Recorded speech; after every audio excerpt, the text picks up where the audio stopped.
अस्सलाम वालेकुम, आप देख रहे हैं प्रोग्राम एजेंडा 5। मैं हूं खतीजा राठौर। नाज़रीन, ट्रंप ने आज पाकिस्तानी वक्त के मुताबिक 7 बजे आबना हुर्मुज़ की नाकाबंदी का ऐलान किया था, जिसके बाद हमने देखा कि इस वक्त नाकाबंदी कर दी गई है स्ट्रेट ऑफ हुर्मुज़ में।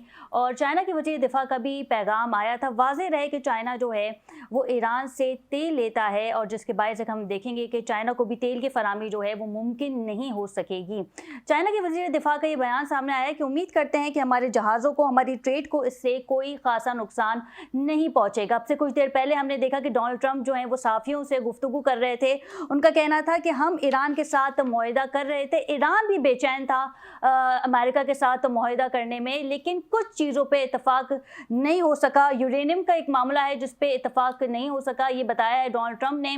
और अब से कुछ देर पहले वो सहाफ़ियों से गुफ्तगू कर रहे थे।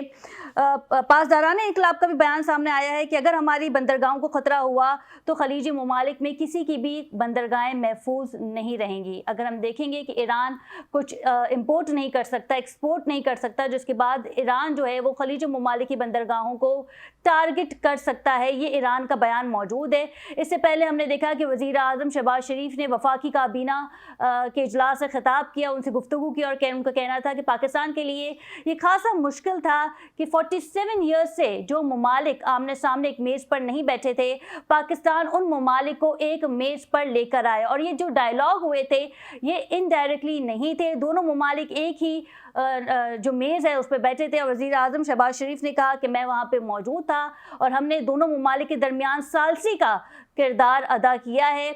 नायब वज़ीर आज़म इसहाक डार साहब का भी जिक्र किया, फील्ड मार्शल सैयद आसिम मुनीर साहब का भी जिक्र किया गया, और ये बताया गया कि खासा मुश्किल था, लेकिन पाकिस्तान ने मीडिएशन के लिए इन दोनों फरीकैन को राज़ी किया। यकीनी तौर पे पाकिस्तान के लिए ये एक बड़ा एजाज़ है। लेकिन हम देखते हैं जिस तरीके से वक्त गुजरता है, डोनाल्ड ट्रंप की जानिब से बयानात आते हैं। पहले तो ये कहा गया था कि मुआहिदा अब होने को है, और ईरान के फॉरेन मिनिस्टर अब्बास अराग़ची का भी यही कहना था कि हम MOU साइन करने ही वाले थे।